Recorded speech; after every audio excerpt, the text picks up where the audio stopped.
Bem, hoje eu vou fazer o resumo do livro O Homem Mais Rico da Babilônia. É basicamente um livro que reúne vários ensinamentos da antiga Babilônia sobre dinheiro. É algo muito interessante, porém ele tem uma linguagem um pouco complicada de se entender. Porém, eu vou tentar fazer um resumo aqui do que eu entendi bem, dos principais e falar cada coisa sobre um capítulo em específico. Bem, no primeiro capítulo a gente conhece um dos personagens desse livro, que é o Arcade, que é basicamente um homem que desejava ser rico e ele trabalhava como escriba. Só que ele não sabia como fazer isso. Então ele foi em busca de conselhos com uma pessoa já mais experiente nessa área, que era a área de ganhar dinheiro. Como fazer isso, como investir o dinheiro de forma consciente, e nisso ele. Como é que eu falo isso? Ele aprende com esse homem como ganhar dinheiro. Ele aprende nisso uma regra que eu vi esses dias e que fala no livro, que é a regra do 70 20 10, que é basicamente o quê? 70% dos seus ganhos você vai destinar a gastos que são essenciais para sua vida, como por exemplo, é, aluguel, água, luz, energia nos nossos casos aqui, mas antigamente era para outras coisas. 20% você usa para, por exemplo, pagar uma dívida, ou se não, você usa como diversão. Essa regra é mais apresentada para o final do livro, mas é uma regra que está muito importante nesse livro. E a principal coisa que fala no livro é a regra dos 10%, que no mínimo 10% de tudo que você ganhar, você vai destinar a investir e multiplicar o seu dinheiro. E nesses dois primeiros capítulos, que se chama O Homem que Desejava Ouro e O Homem Mais Rico da Babilônia, conta a história do Arcade e mostra que ele juntou dinheiro por um ano, depois que ele falou com esse homem muito rico. Ele juntou dinheiro por um ano e confiou esse dinheiro a uma pessoa que era inexperiente. E que acabou. Que o dinheiro que ele tinha acabou se perdendo, porque o homem tentou fazer algo que ele não tinha experiência com aquilo. E acabou sendo enganado e ele perdeu todo esse dinheiro. Então, o Arcade tinha encontro com esse homem de ano em ano. Até que começou a demorar um pouco mais, foi de 2 em 2 anos, e assim por diante.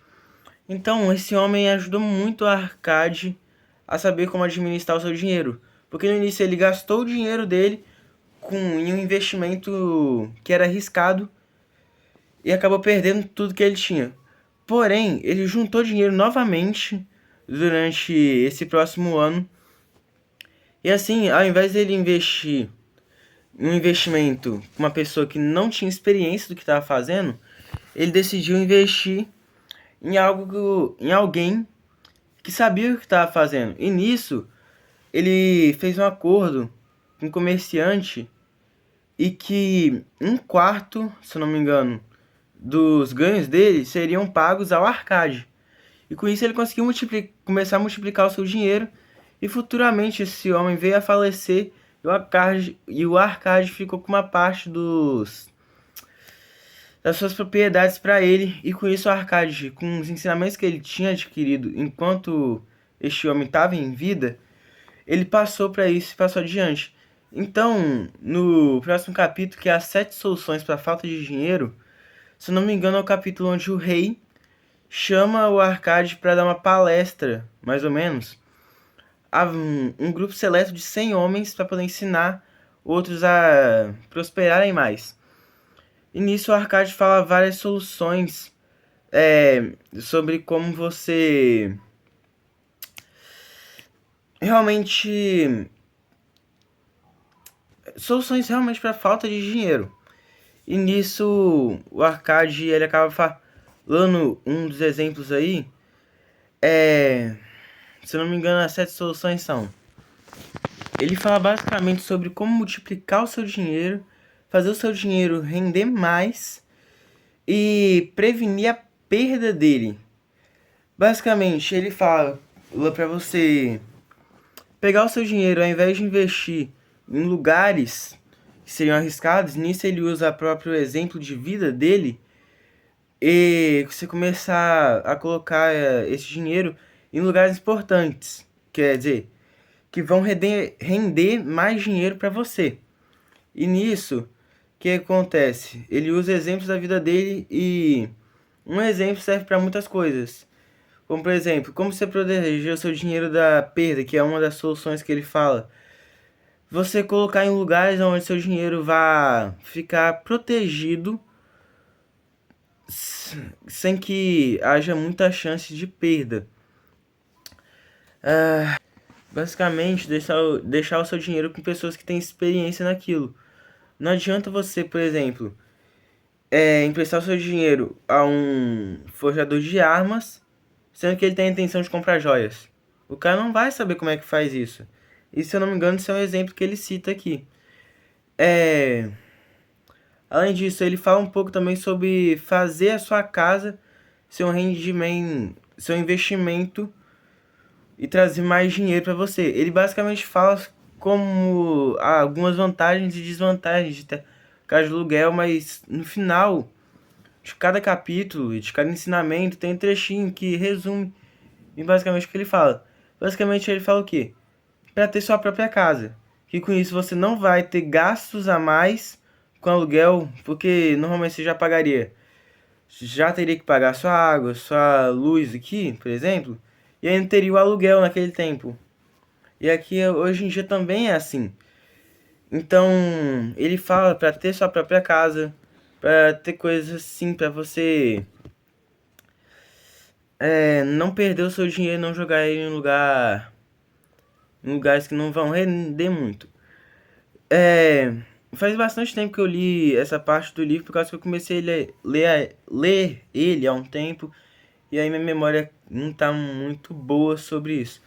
Mas, partindo para o próximo capítulo, é o capítulo que se chama Encontrando a Deusa da Boa Sorte. O que fala nesse capítulo?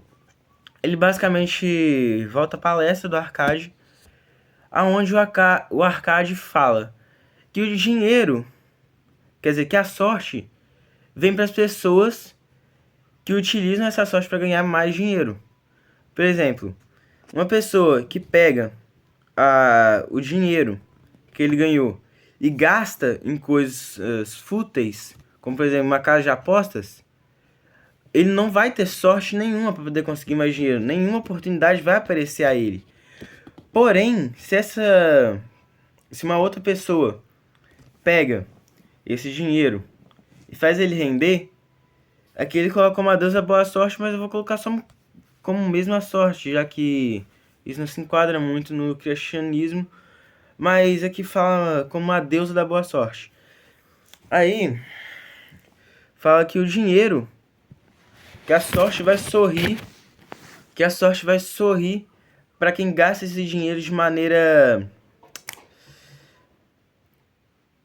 certa, que venha fazer esse dinheiro render mais. Então, essa pessoa que faz o dinheiro render vai ter mais oportunidades de fazer esse dinheiro multiplicar. Como, por exemplo, uma pessoa que gasta o dinheiro com coisas fúteis não vai ter, por exemplo, uma oportunidade de pegar o seu dinheiro e investir em algo que pode crescer muito e você ficar com uma parte dos lucros que vai ser muito mais do que você investiu. Então, isso é algo que é trabalhado no livro também. O próximo capítulo é as 5 leis do ouro. Bem, nesse capítulo ele fala algo que ele já tinha falado um pouco antes, só que de forma diferente. Basicamente, ele fala o quê? As 5 leis que o ouro tem. Basicamente, ele retrata algumas coisas, juntando a questão da boa sorte, mas como usar o seu ouro, como eles falam lá, ou seu dinheiro de forma prudente. Basicamente, ele fala o quê? Que o ouro vem para as pessoas que sabem utilizá-lo de forma certa. Se você não sabe utilizar o dinheiro de forma certa, o dinheiro, no caso, não vai vir a você. O dinheiro vai fugir de você. Como você não sabe utilizá-lo, ele vai acabar fugindo de você. Ele também fala sobre ele fala que você deve investir em lugares que você sabe que vão ter confiança. Ele fala um pouco também que você não pode colocar o seu dinheiro em um lugar que você sabe que não vai render de forma sensata. E ele repete bastante isso nos capítulos. Bem, e o próximo capítulo é o Emprestador de Dinheiro da Babilônia.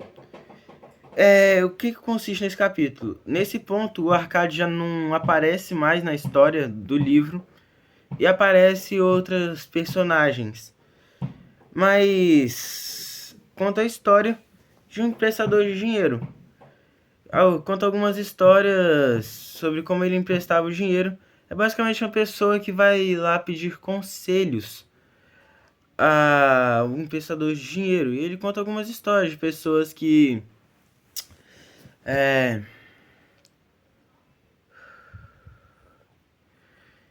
pediam dinheiro emprestado a ele, porém não conseguiram pagar, outros que pagaram bem. E ele basicamente fala isso e mostra como você identificar pessoas que você sabe que vão pagar de forma justa e de forma sensata a você, eu diria assim. Bem, o próximo capítulo é As Muralhas da Babilônia. Volta um pouco mais a falar. Ele fala um pouco agora sobre a história da Babilônia, aonde relacionado ao dinheiro, óbvio, né? Aonde mostra as muralhas e compara muralha a um homem sensato. Onde basicamente as muralhas da Babilônia eram algo intransponível, assim como o seu dinheiro deve ser. Ele não pode ser colocado em um lugar onde você vai perder o dinheiro. Ele tem que render mais a você. Bem, depois conta a história e nesse capítulo das muralhas da Babilônia, ele fala sobre como... E no final ele fala, proteger o seu dinheiro para que ele não seja colocado em lugares ruins. Bem, agora eu vou entrar numa história aqui do negociante de camelos da Babilônia, que é o próximo capítulo. Basicamente conta a história de um ex-servo, quer dizer, um ex-escravo, que ele sabia bastante sobre camelos, e o seu amo, como eles falavam antigamente, ele colocou ele como responsável dos camelos junto à sua esposa. E chegou, quer dizer, nesse capítulo trabalha sobre o espírito das pessoas, eu diria. Já que a esposa do proprietário do escravo pergunta ao escravo se ele tem uma alma de um homem livre ou de um escravo. Ele vive respondendo que tem a alma de um homem livre. Só que ele não sabia como alcançar a liberdade. E chega um dia aonde a esposa do proprietário desse escravo fala assim: pega um camelo, que ele tinha saído para uma viagem junto com ela. Aí no meio na calada da noite, ela fala: pega um dos camelos que você trouxe com você e sai, foge. E ele vai pro deserto e lá ele se depara com a situação onde ele tá prestes a morrer. Ele tá com fome, com sede, e ele tava tentando voltar pra Babilônia, que era a terra natal dele. Ele tava fora da terra natal dele. E ele tenta voltar pra Babilônia, porém ele fica com uma extrema vontade de desistir, porque ele andou, mas ele não achou a Babilônia. E nisso ele volta lá na antiga proprietária dele, no caso a esposa do proprietário, e ele relembra as perguntas que ela fez, se ele tinha uma alma de um homem livre ou se ele tinha a alma de um escravo. E nisso ele toma motivação para poder voltar à Babilônia. E quando ele volta, ele tem a vontade de... Ele não tem a vontade, ele se torna um comerciante de camelos. E então ele começa a fazer o seu patrimônio crescer cada vez mais e mais e mais. Bem, essa é basicamente a história desse capítulo, onde mostra que você deve ir atrás das coisas que você precisa, porém, você não pode desistir nunca. A vida vai ser difícil, vai ter muitas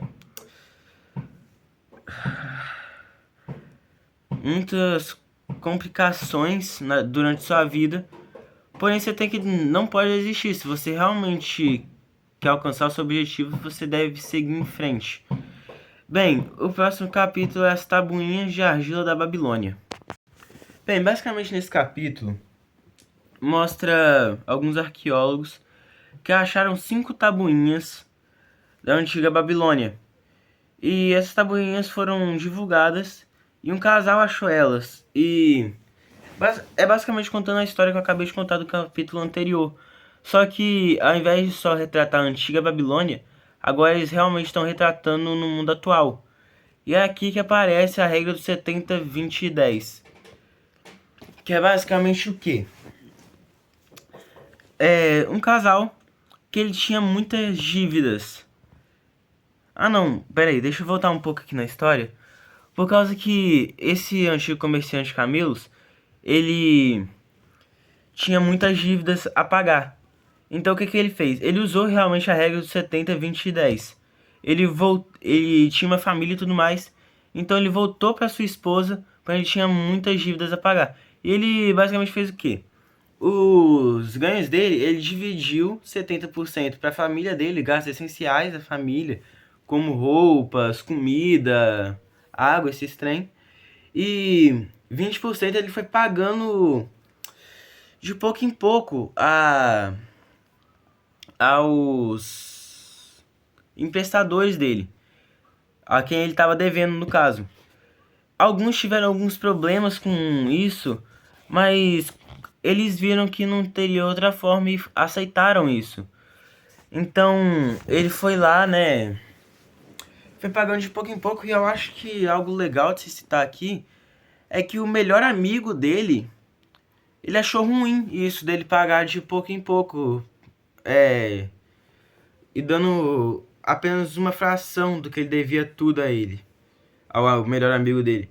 Ele reclama muito disso. Então isso mostra que às vezes a gente não pode só sair falando que alguma pessoa é seu melhor amigo, porque às vezes ele não é assim. Às vezes ele te empresta negócio, mas é com mal intenção, é querendo coisas muito se acreditar de você. Aí quando você vê lá, quando você tá passando necessidade, você vê que vai pagar o cara começa a reclamar mesmo, você falando, cara, eu vou te pagar, só que eu não tenho como pagar tudo agora. Então, isso é algo bem legal de se citar. Mas basicamente ele vai pagando de pouco em pouco.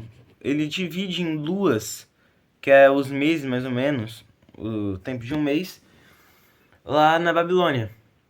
Então ele vai pagando assim de pouco em pouco. Toda vez que ele ganhava alguma coisa, ele ia lá e pagava uma fração a cada um dos devedores dele. Se eu não me engano, ele devia mais ou menos 149, 150 moedas de prata e 110 mais ou menos moedas de cobre a todos que ele devia. Mas aí, voltando à história do casal, eles também tinham pessoas que estavam devendo. Eles não sabiam como usar esse dinheiro deles, eles estavam com reais problemas. Até que eles aplicam essa regra e eles veem que não muda muito na vida deles. Eles conseguem viver muito bem com 70%, e ainda os outros 30% eles conseguem investir para ganhar mais dinheiro, e 20% eles vão pagando quem eles devem.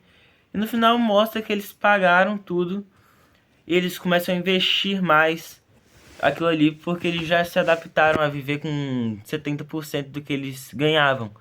Então isso é algo muito legal, porque se você molda o seu subconsciente a viver com apenas uma certa quantidade de dinheiro, você vai conseguir viver assim. Não é um bicho de 7 cabeças. Ah, por exemplo, eu ganho 1.200 por mês.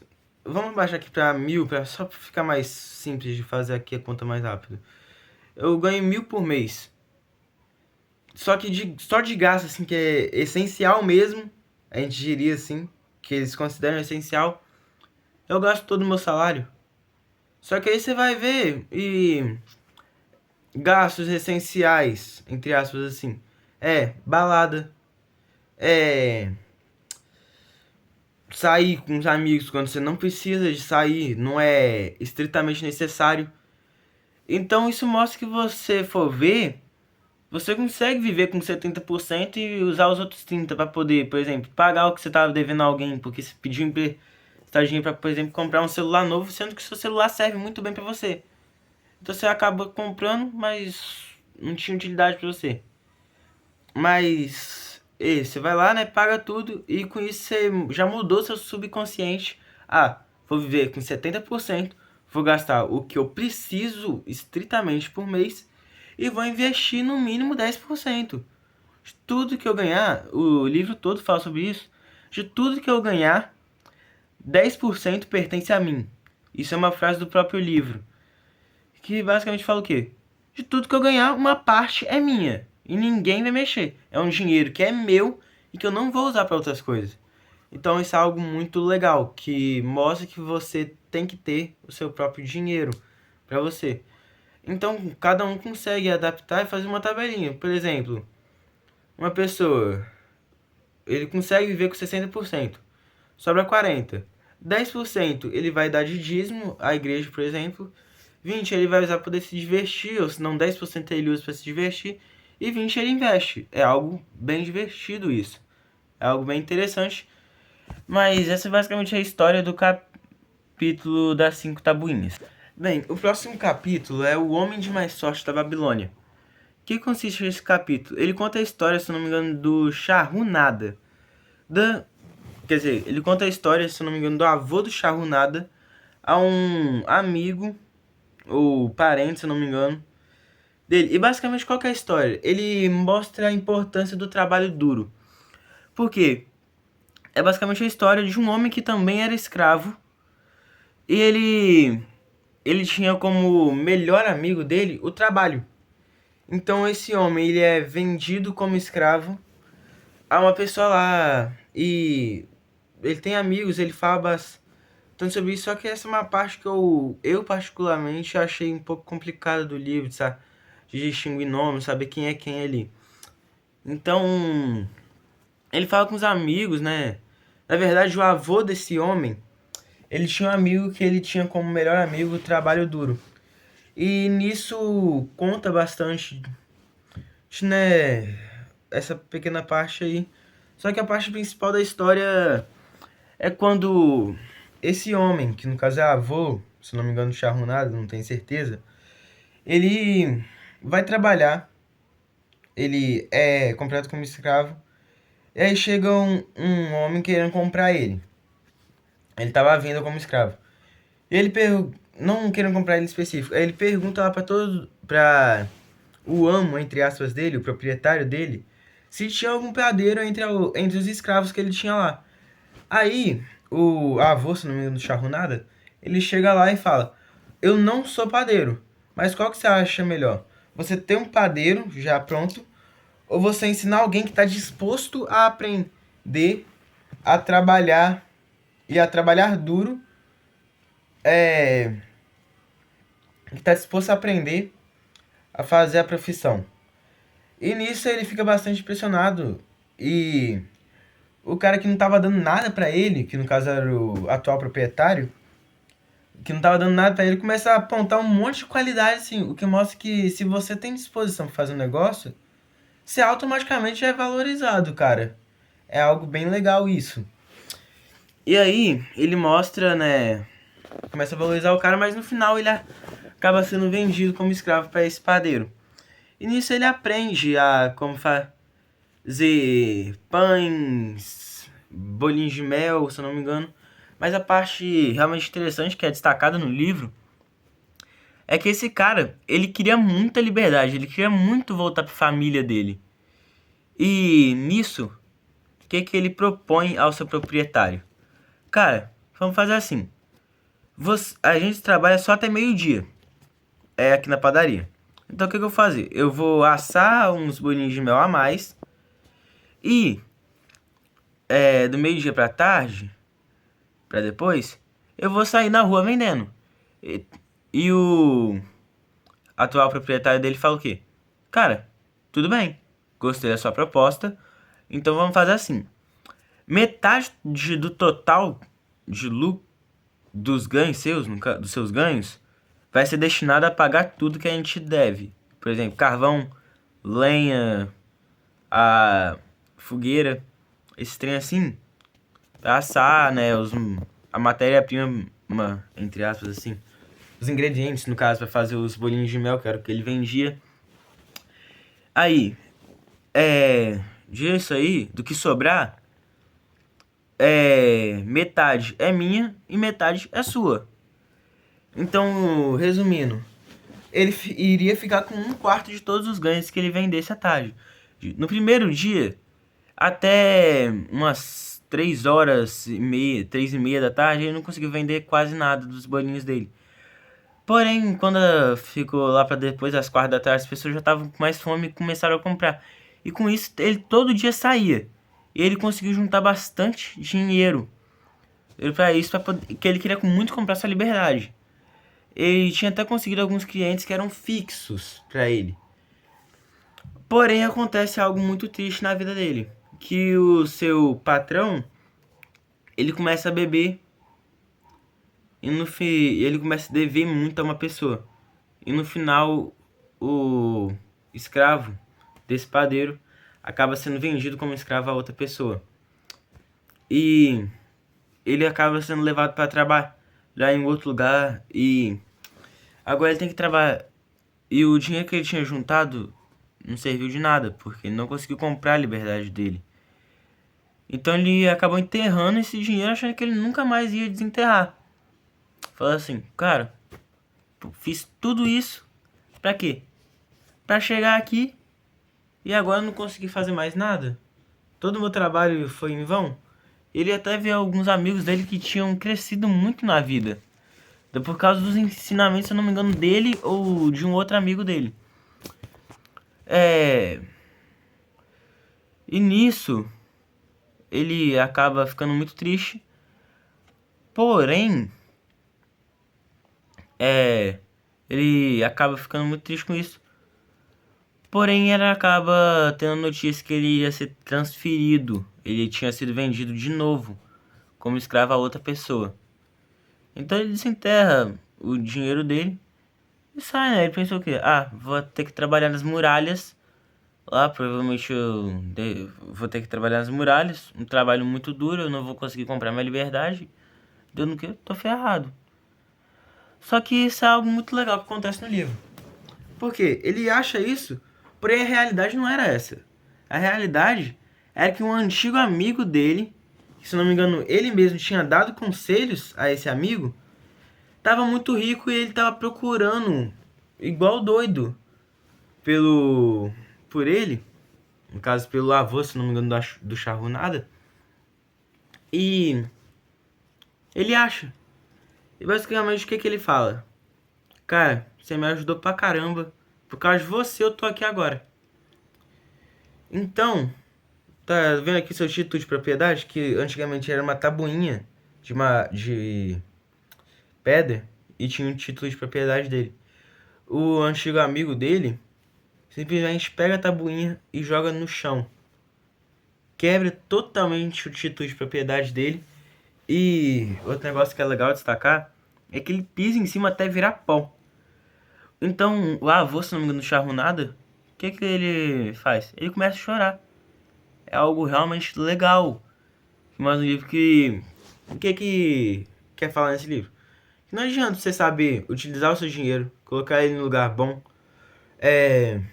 trabalhar duro, sendo que você não fala com ninguém, você não faz nada pra ninguém.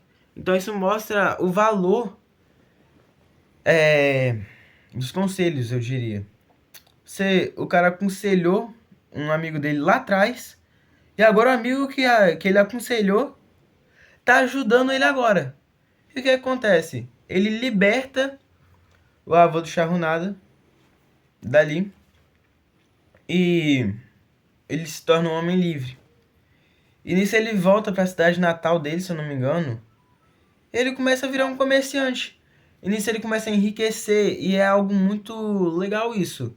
que mostra, e no final desse capítulo, né, mostra o valor do trabalho duro.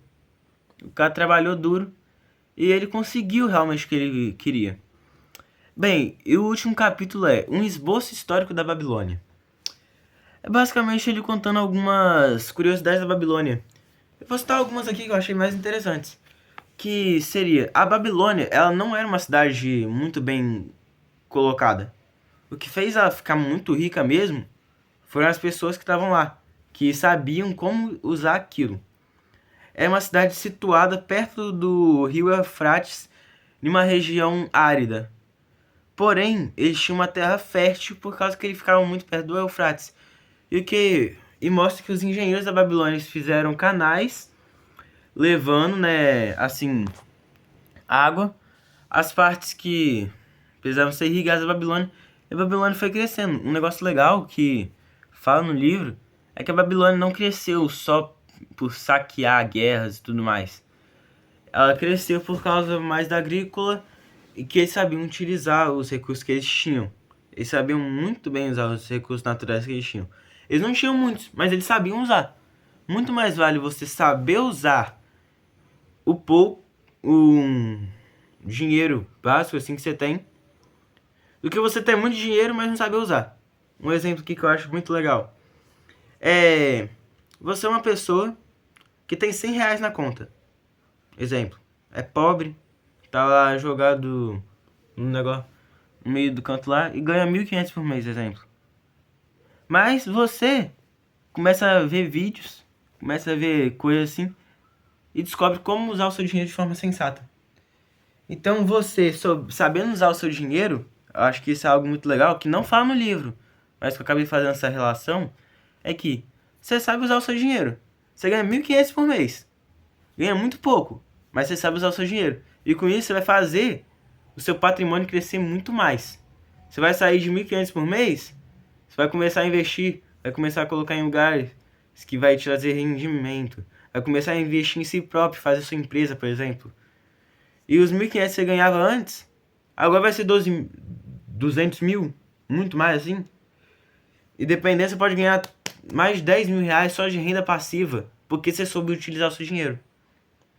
Agora, o que eu acho muito triste é a pessoa que é herdeiro, ganhou 5 milhões. Aí, essa pessoa que soube utilizar o seu dinheiro tem um filho. Aí, essa pessoa que sabe usar o dinheiro morre, deixa de herança mais de 5 milhões pro filho, uma empresa gigante. E o que que o filho faz? Vai lá, pega o dinheiro, torra com festa, bebida, ostentação, carro quando não precisa, coisa assim que vai usar. É de 200 milhões de patrimônio, 1 bilhão às vezes, uma empresa gigante. A empresa vai sair do quê? De uma empresa gigante, vai cair em tudo, vai falir a empresa. O cara vai sair de mais de 1 bilhão na conta para ter menos de R$ 1, começar a morar debaixo da rua, vai ser uma pessoa que ninguém gosta, porque, pra mim, quem não sabe usar o dinheiro que ganha assim é porque é muito idiota, então tem tendência a ser uma pessoa desumilde, que não tem nada com nada, então acaba perdendo tudo, não tem ninguém pra poder ajudar e acaba se ferrando. Enquanto nesse livro aqui mesmo mostra uma pessoa que era escrava, por causa que ele tinha uma boa relação social, ele era gente boa e trabalhava duro e sabia como usar o dinheiro dele, ficou rica. Enquanto que tinha muito dinheiro, perdeu tudo. Então eu acho que isso é algo muito legal do livro, que não fala no livro, mas se você pensar um pouco, você consegue fazer uma relação muito legal. Mas esse foi o meu resumo do livro Homem Mais Rico da Babilônia. Eu achei um livro relativamente complicado de entender, principalmente que eu comecei a ler ele há quase 2 meses atrás, mais ou menos, e voltei a ler agora, por causa que eu tava lendo um outro livro, que foi o último resumo que eu fiz. Mas se você pegar esse livro, você já tiver uma mentalidade melhor, por causa que eu não conseguia entender muito, às vezes eram uns conceitos que eu não entendia, ele... E você conseguir distinguir bastante nome certinho e ter uma memória melhor que a minha, você vai conseguir tirar muito mais coisa interessante desse livro, porque é muito legal mesmo. Basicamente esse foi meu resumo. O próximo resumo vai ser, se eu não me engano, do livro O Código do Milhão do Pablo Marçal. Bem, mas até. Falou.